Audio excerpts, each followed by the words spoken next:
Yo, yo, yo. Hey, Nico, what's up? So this is my very first podcast with a guest, and you are my first guest. This is Nico. I guess say your full name because I don't even know it. My name is Nico Christie, a.k.a. Nico Ooh. Dunk, Ooh, a.k.a. It's okay. very easy out here. Okay, so you guys know him as Nico.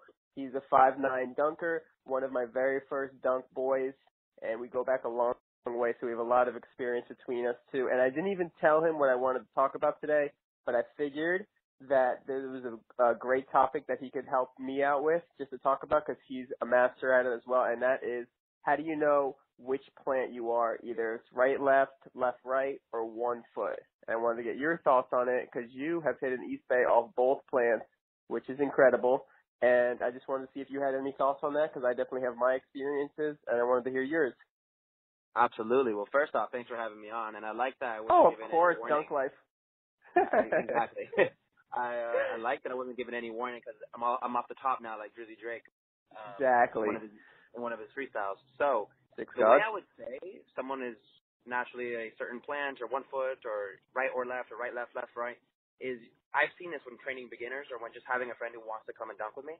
They'll ask for technique pointers, and the best thing you can really do to someone who's untrained is say, just jump your highest.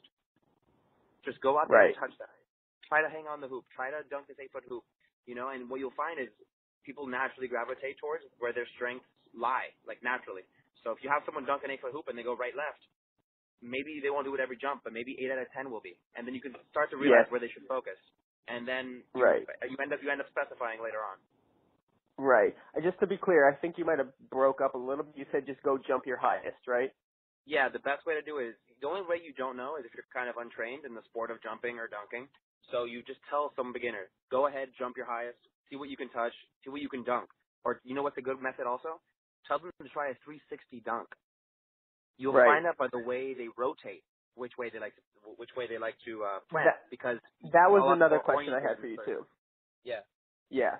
I totally agree with spins, and that leads me to my next question is which one do you prefer? Are there any advantages or disadvantages to either plant? And of course, spinning is the first thing that comes to mind for me as well. Yeah, so I think that spinning idea was good, and that's the easiest way to really find out. But when it comes to specific advantages to each plant, you have to remember that the advantage is tied to which hand you're dominant with. You tend to see people who are right, left be right hand dominant. That's something you learn from basketball. That's something you learn from volleyball. It's a natural position to kind of open up your body in that way, to be right, left, and then right-handed. And typically you'll see actual basketball players when they try to dunk, they'll go about that way. What's interesting is you'll see a lot of dunkers though, which are a small niche community, who actually tend to be left, right-handed, and it's what they call goofy style. And it's very particular to dunkers, and it actually, you see a lot of the best dunkers in the world carry that style. The way that you could say maybe it has an advantage is that when you spin, you don't want to be kind of off-handed. So if you do left, right, and you're right-handed, it's in the motion of the spin, and you don't lose the ball. But if you try a right, your 360s will what they call a reverse. You broke up a little bit. Can you repeat the last sentence? Yeah, sure. So you can kind of tell with 360s. So if you do a left-right 360 and right-handed, it's kind of a natural 360 dunk. But if you do a right-left 360 right-hand dunk, it becomes a reverse 360. So that's where really the strengths and the disadvantages lie. Yeah, I totally agree. I was the only thing I could really think of with an advantage is the spins, just because if you go left-right and you're right-handed, it's maybe a little bit less of a rotation. But just overall dunking and getting your highest, I don't think there's an advantage or a disadvantage to which style you jump. I just think the best thing to do is go with what comes natural. And I don't know if you have one that comes natural to you or you just had one that you had better success with.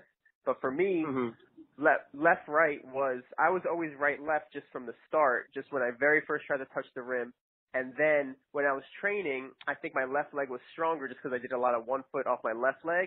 And when I tried left-right for the first time, I didn't even know that was an option. I just saw people doing it, tried it, got instantly higher, and so I stuck with that plant. But the problem was, since it wasn't as natural, my footwork was way worse, and I kept twisting my foot outwards, and that would hurt my leg a lot. So I just switched back to right-left because I had more solid of a plant. So it's kind of just what works better for me. I'm still want to go back to left-right, just like you do. You kind of do both. But Yeah. in the meantime, while I'm still trying to jump higher and training a lot, I don't want to risk any injuries or like have any more knee problems than I have. So I don't know if you have any more. I tend to think that where you naturally jump is where you'll have your natural highest potential. So if you were a natural right-left, I think your ultimate peak one day will be on a jump that is right-left. But I think that training both plants has a carryover effect and a training benefit that you can't have by just training one specific plant. I think that it will do you good in the long run to work on both, and then you'll naturally have your peak jump in that way. And then also one more thing about the dunking. I don't know if we've broken up. Can you hear me? I got a little fuzzy on my end. Yeah, you're good. You're good. Okay. One more thing is you actually, I would say, on top of the training benefit of working both plants, there is a slight dunking benefit.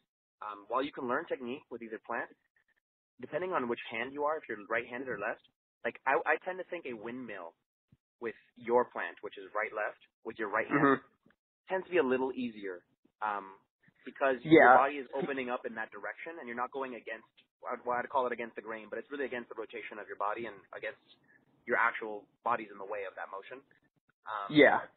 Exactly. It's definitely a lot harder to get the right motion because I've seen a lot of people that go left, right, and they don't know if they go like across their body or pull it kind of backwards.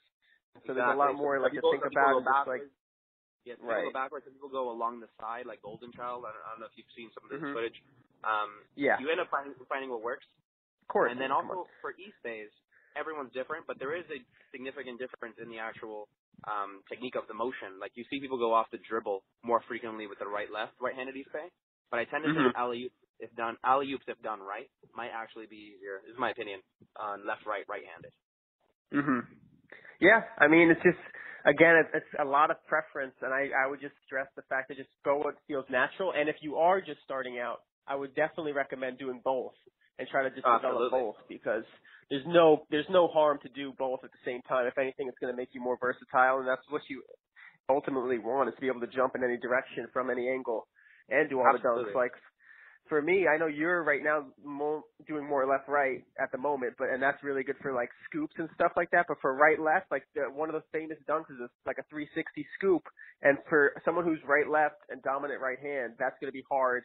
You can't even do it. I'd have to use my left hand. So, which is not exactly. Not that's probably the best either. example of that dunk. Yeah. So you'd want to use your left hand. I mean, I want to get my left hand good, but it's just that. I mean, I never practiced that, so it's going to take a long time just to get my left hand even coordinated as my right. Yeah. Especially because the 360 scoop is about as complicated as a motion can become, you know? So it would be very difficult to learn that with your left hand. In the same way that almost a reverse 360 East Bay, which is a beautiful dunk that you see that people like Chris Staples I was just about to bring that as well. Yeah, I was about to bring that up as well, is that it's like when you do 360 tricks, whether it's between the legs or under the butt, you see a huge difference between the plants, just the way they finish. It's just a lot different. Absolutely. So I don't know if one's harder because, I mean, Staples makes it look so easy, but at the same time, maybe it's a little bit less. I mean, like he does, when he does he goes right, left, goes 360 between the legs, he's kind of dunking it almost backwards. Like he's like, it doesn't come all the way around. And if you watch like a T-dub 360 between the legs, he came a little bit more rotation, did like a little bit more of a spin on his. And Staples does that sometimes too. But those are just two examples you could see. And then if you watch like a left-right 360 between the legs, people are just like crushing it or like just spinning and like they're facing the rim as they dunk it. They're not as like reverse. Yeah, they get to whip their body more. Look at the details. Yeah, definitely. It's a big difference. Because I've done both on like 9'4", and while I jump higher left-right, I think it was easier right-left because the ball moves less. Not just is it less rotation, the ball moves in a more vertical plane and it doesn't whip around your body as much. Right. Which is interesting. Yeah. Have you had, since you've done a lot of both, have you had more success off the dribble with one or the other plant? Because I know I have. You know, yeah, actually I have, and I think you're kind of in the same kind of boat that I'm in. My left-right for some reason off the dribble is significantly easier than right-left off the dribble. I don't know if it has to do with how long we spent on the ground or what, or footwork, but it's so much easier. Yeah, mine was always way better left-right off the dribble, but since I've been practicing and training it so hard and just went back to the foundation of just drop steps, I'm actually finally feeling comfortable off the dribble right-left. And I've had some good ones, and I could finally see myself getting to that left-right level I was at. But it was just so strange because my footwork is better, but I just couldn't go off the dribble. I think because it was like when you go off the dribble, it's like your front hand is dominant, and when you're right-left, it's like your backhand is what you're dunking with, and it was just an awkward feeling off the dribble for me. Interesting. But some people Especially are natural, like CJ. Natural, yeah. Exactly. It's kind and of wild for for you. CJ, yeah. if you look at someone like CJ, he flies off the dribble. His first dunk was like a two-hand off the dribble, which is just nuts. So like, and his first I think first dunk ever was just off the dribble. Like he's just like a freak. So it's kind of like you got to see what comes natural, and everybody's just so different. But yeah, I don't know. I get that question a lot with the different plans. So many things to go with it. I want to say that people who are more speed oriented, who need an alley oop or kind of who really run up aggressively, are less kind of oriented towards dribble dunks. But you can think of examples against that also. So there's really no rhyme or reason. But I kind of agree with you. It's kind of crazy. Yeah. That's another thing. I'm trying to think of anything else I could ask you while I got you. I know we don't have too much time. One more thing I was just thinking of randomly. Of course. If you're a beginner also, even if you're a 2-foot jumper, I really recommend working on not just your 1-foot jumps, but your 1-foot jumps off either leg. I took some time off to focus on my right foot jumps, which for me, not being a lefty and not being much of a basketball player since I started getting into the dunk world, almost crashed. were a huge weakness of mine. And now I spent about a month working on them, and I can do dunks off my right just as well as I can do off my left. And I feel like it really carried over to my overall athleticism and 2-foot jumps off either plant. Mm-hmm. So whenever you have a glaring weakness, it could be super helpful to yes, and that definitely brings me to this point, which is when you train both plants and both feet, you stay more balanced because you definitely want that to avoid injuries. Because I know like my left leg. When my knee started hurting, I started jumping less off 1 foot, and my left leg got like significantly weaker because it's not my dominant leg when I jump off right-left. So now it's like weaker, and I know that's caused my knee pain, and I can't strengthen it because it hurts. So I have to do rehab before I strengthen it. But that was just something I shouldn't have done. I should have kept my left leg strong while it was healthy. And that's a great point of trying to work on your weaknesses to keep everything strong and balanced. So balance is a really big key to stay healthy.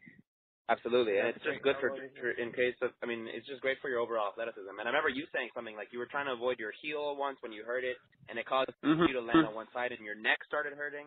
The whole system. Yeah, we can go a whole thing of injuries. Yeah, so if you are injured, definitely if you're injured, rehab it and don't try to, because I always preached if you could jump, but for me, if you can do that, but that's only if you could jump 100%. If it doesn't hurt or anything, but if you have a little bit of pain, it'll lead to a worse pain somewhere else you never even thought was possible. Like a good example of myself, my friggin' heel was hurting, and I would jump off that, and I didn't realize like when I was landing, I was trying to not land on my heel that hurt.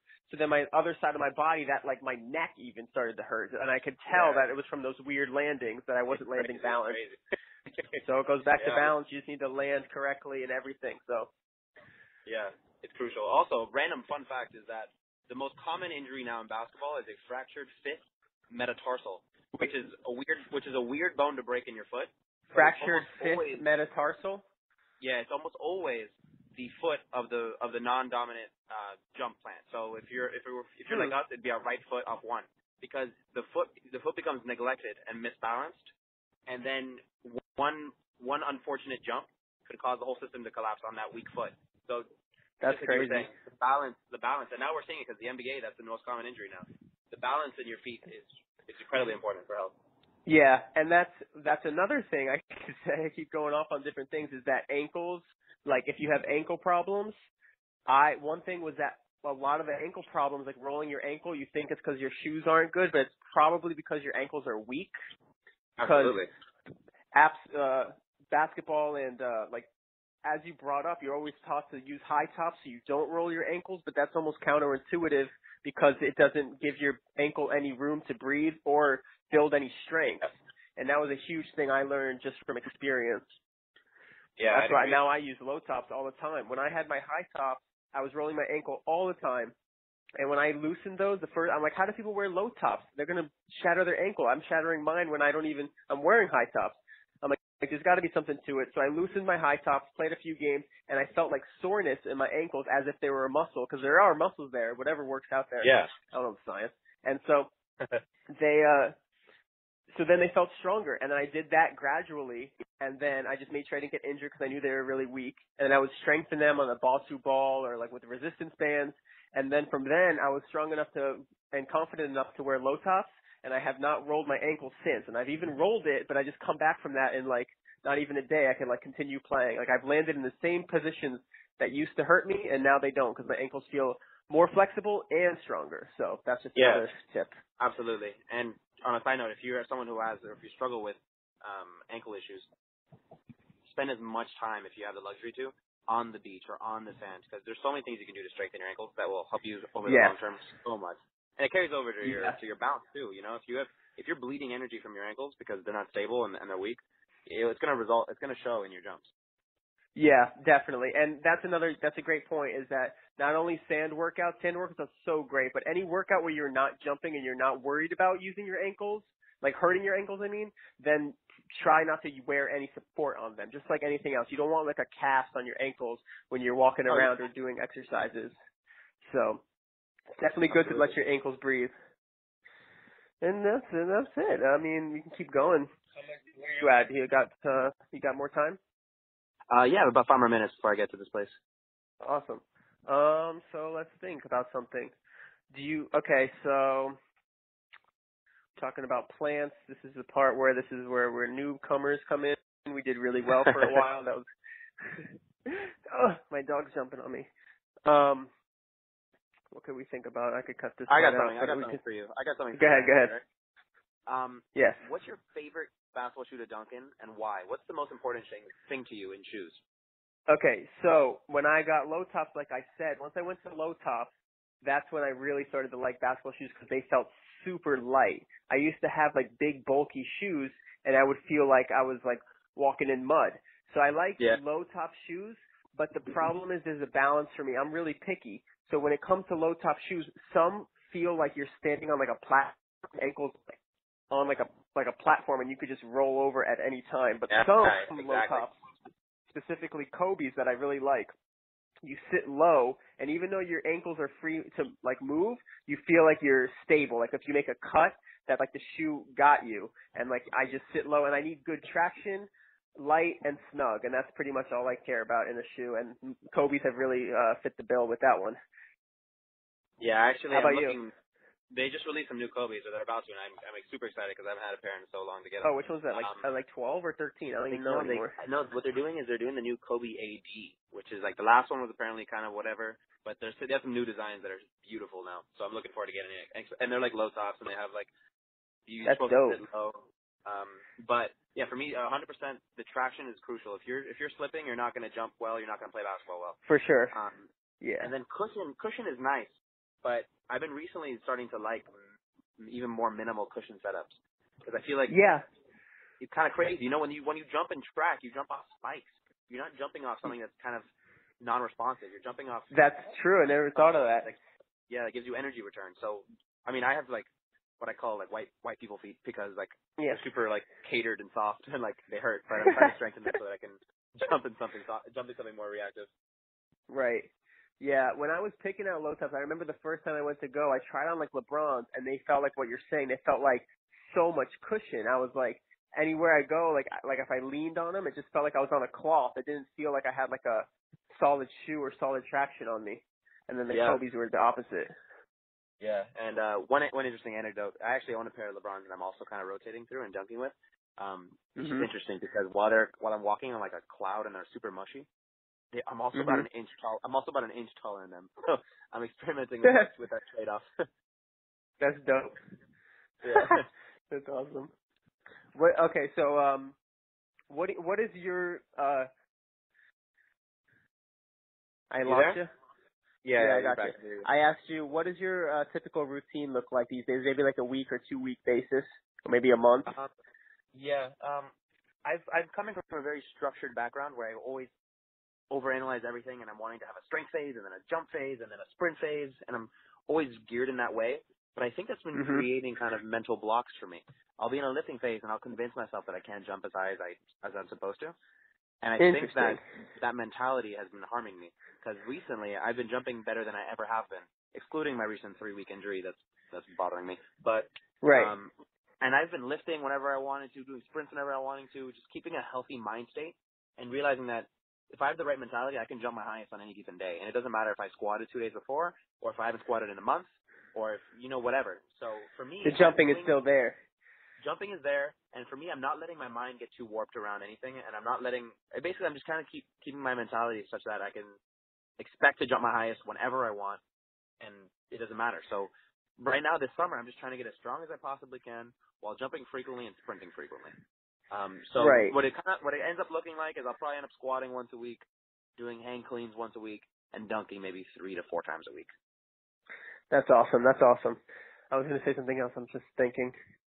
That's really cool. Yeah, I'm kind of like the opposite, but I'm definitely more structured now. And it's really good to react and kind of take note of what you're doing and what works. Like, you don't need to get down if you have a bad day, and it might not even be your workout or your routine. You might just have like a bad day. That happens. But yeah. I definitely think it's good to just always go your hardest and expect good days and not just think that was a bad day because you didn't work out hard. It might just be you worked out really well and now you need a little bit more rest or whatever it was. But yeah, there's so many different factors that can make a bad day. That's why it's mentality. I'll have some dunker friends who will have a bad 3 jumps and it ruins their mentality and their whole session is ruined. So it's a lot of fortitude.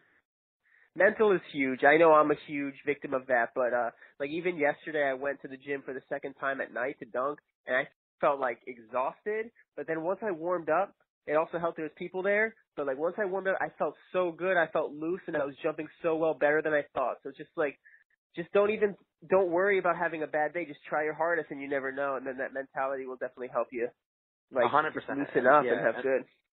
And that's why the best dunkers in the world, you have to have a certain crazy mentality, like almost an egotistical mentality. You think of people like Guy, Tipi, they walk around like they really believe they're the best human being to ever exist. And that's why when they go out to dunk, they kind of perform like that, So even if you have to ride yourself, hype yourself up. Yeah, and what you're saying is totally true. It's not just the mentality puts you in a good mood. It's it might reduce literally stress levels, which may reduce inflammation and let your body work better and things like that. It's actually more physical than just a mental. The mental adds to the physical, if that makes any sense. No, exactly. If you visualize it, you can really manifest it, and it's a weird phenomenon, but I believe in it. Yeah, and right, left, right, and you jump. Jumps. Wait, what about your book? Do you want to mention that at all? Oh, yeah, so I actually finished writing a book about 2 weeks ago, and I'm trying to find a way to share it without making it copy and pastable. But I think I'm going to give up on that endeavor and make it password protected and give it out. Dope. That sounds awesome. So what can we expect to hear from that? I'm expecting to release it probably within a week now. That's awesome, man. You will see an upcoming promo for it on my Nico Dunks page. Definitely. And what do you think separates your from? Sorry, what? I lost you again. What do you think separates your program from the rest? Well, honestly, my book is no program. It's just the concepts and philosophies behind how to jump higher, what it takes, and it's from someone who's actually done it. Because I don't know if many people many people that have written jump programs can jump higher than me. There's probably one or two in the world. And that's huge is the experience. Yeah, exactly. And everything I've learned is from experience. I've had very few mentors. The few I've had have been really good to me and they've helped me learn. But everything I've learned was because I struggled and I injured myself, and then I realized what worked. I spent 3 years getting worse, and then I spent 2 years getting better than I could have dreamed. So everything I learned along the process made it so that this book is valuable. And it's 10 years worth of self-destruction to get for $4, $5 and a 1 hour read that can change your athletic career. Yeah, I'm ready. I already pre-ordered one. Even though it's not a feature, but I got one. But it's funny. Yeah, I got you. They don't make them that fit your muscles. That's the problem. I got to figure out. I know. It's a blessing and a curse. The funny thing is when you gave the quick overview of you said you had a year or two, you got better, then 3 years you got worse, and then 2 years better than you thought. That's exactly what my path was too. Yeah. And I'm finally getting past that point of where I had a 3-year plateau. And yeah, you have plateaus that are physical and stuff like that, but you have a lot of injuries and people need to know that they're signing up for a long process. It's a long journey. And a lot of my book is about injury, mitigating injuries and long-term training structure that you don't run into it. And if you do, you can kind of still move forward in ways because I didn't know things and you didn't know things. And hopefully people who come up under us will skip a lot of the issues we ran into. Yeah, I think they will. I mean, it's just so much out there now, and with all these things, and it's just so much better. Ow. Yeah, we were kind of like trailblazers into this dunk life. That's right, dunk life, baby. Exactly. Shameless plug. All right, I think that was pretty great, man. I mean, we'll see how the audio comes out, but I think we got a lot of great stuff. All right, yeah, dude, But I love it. I'm actually just getting to this place, so that's perfect. If you want to have me on again, I love it. We'll talk training. Dude, anytime. It was a pleasure. I can't believe this is like a thing now. It's kind of weird, but like, dude, it's I feel like You're making major moves. You're making major moves. That's awesome. All right, love you guys. Hope you guys enjoyed this one. Nico Dunks at Nico Dunks. In and out. I'm riding out at Nico Dunks. He's a friggin' author. He's an author now. Yeah, exactly. All right, guys. It's been a pleasure. Take it easy, dude. Dunk life. Out. Out.